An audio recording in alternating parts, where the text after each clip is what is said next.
Welcome to Pianokeys Academy, and welcome to Anatomy Center. Today I wanted to take you through the anatomy of the forearm to help you better understand how certain injuries happen. The more you know about your own body, the more you will be able to spot harmful habits before they turn into injuries. So I want to demystify the forearm for you today, which can be a little intimidating at first because there are 20 muscles crowded into a relatively small space. Rather than go through and list all of these muscles by name, I want to just summarize that information here and link to two amazing anatomy lectures that helped me memorize these muscles in less than half an hour. So, let's start here, the anterior compartment. There are 8 muscles in here. 3 flex the wrist, 1 on the thumb side, 1 in the middle that not everybody has, and 1 on the pinky side. You also have 2 muscles that flex the fingers. 1 makes the mitten hand, and the other curls the fingers at the last joint, allowing you to make a fist. There's also 1 muscle that flexes the thumb at the last joint, and finally there are 2 that turn the hand over into pronation. That's it for the anterior compartment. The posterior compartment contains 12 muscles. 1 is the brachioradialis, which helps flex the elbow, especially when the forearm is pronated. Then there's a tiny muscle called the anconeus that contributes to elbow extension, not very important for our purposes. Then you have 3 wrist extensors, 2 on the thumb side, 1 on the pinky side. 1 general finger extensor that extends and slightly spreads the 4 fingers, and special extensors for fingers 2 and 5. Not everyone has the one for 5, which is why those fingers are a little more independent while 3 and 4 feel tied together. You also have the supinator, which turns the forearm over into supination, as well as 3 muscles that extend and abduct the thumb. Okay, so that was a little out of order and we didn't learn the names or origins or insertions or anything like that, but that's every single muscle of the forearm summarized. These are called extrinsic muscles. You do not have any muscles in your fingers, although you do have muscles in your hand called intrinsic muscles, which we'll talk about in another video. Intrinsic muscles are for precision, and in the case of the lumbricals, which move the fingers like this, agility. Extrinsic muscles, especially the ones that flex the fingers into a fist, are for grip strength. They are attached to the hand and wrist via rope-like structures called tendons. There are 9 tendons that pass through the carpal tunnel, which is a space right here about the size of your index finger. And then there are various other compartments and tunnels in the wrist through which the other tendons pass. Okay, so now let's talk about what we can do with that knowledge. There are several things you can do with the piano that lead to injury that I want to address today.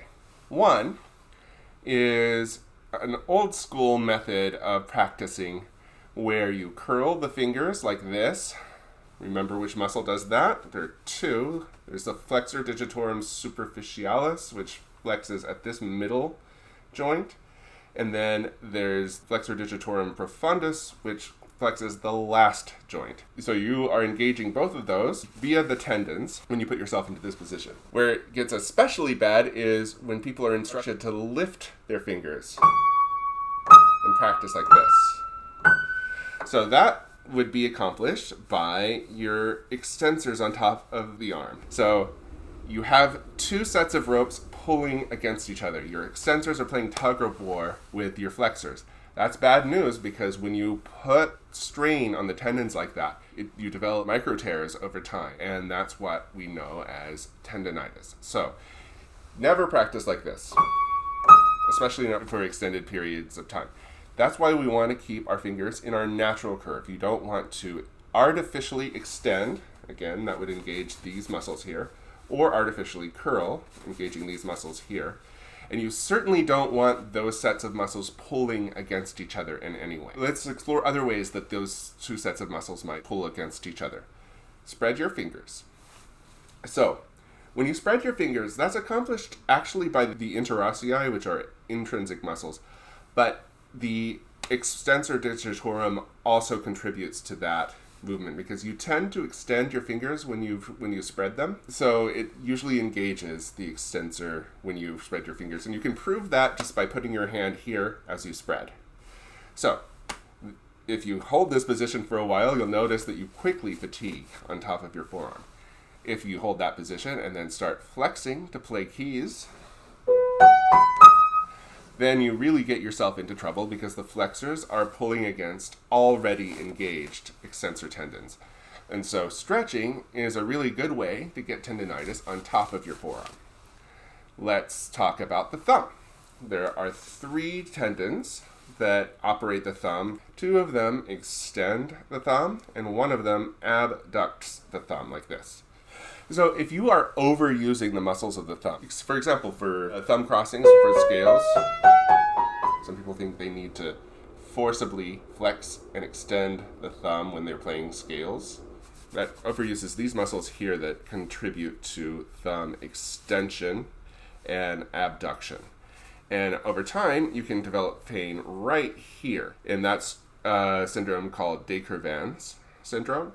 And it affects a lot of pianists. So if you feel pain here, look for something you're doing with the thumb. If you feel pain here, check to see if you are either stretching or curling. If you feel pain here, again, look for curling. There's one more habit I want to talk about, and that is twisting, either to the pinky side or to the thumb side. Both are pretty common because we want to bring our fingers in line with the keys. Sometimes we'll radially deviate to, especially in the higher octaves. And then on the flip side, sometimes to accommodate black and white keys or big stretches between 1 and 2, we'll stretch this way as well. That's very, very common. I catch myself doing it. Frankly, kind of hard to avoid at the piano, but a really good rule of thumb is that if you find yourself twisting, you're probably not going in and out enough to accommodate fingers of different length or white and black keys. So if you feel pain on the side of your wrist or right here, that might be due to twisting, because you have wrist flexors and extensors that go through that area, and those work together to cause deviation. You have an extensor and a flexor pulling together so that it doesn't pull down or up. When they pull together, it goes to the side. And so you already have a muscle on top and on bottom that's engaged when you're in this position. And then that means that you are co-contracting when you then move your fingers. Those are just a couple of examples, but the bottom line is we feel tension in our forearms when we co-contract, when one set of muscles is pulling on its opposing set of muscles. And so we want to find ways to avoid this, because that is what leads to injury over time. So I always like to say injury is not necessarily due to overuse, it's due to misuse. You should be able to go for a long time playing healthily, but you can't go for very long at all if you are doing one of these co-contraction movements. So I hope you find this helpful. A little bit of this knowledge goes a long way. Even knowing just that there are flexors and extensors in the forearm sets you along the right path when it comes to avoiding injury at the piano. So until next time, happy practicing.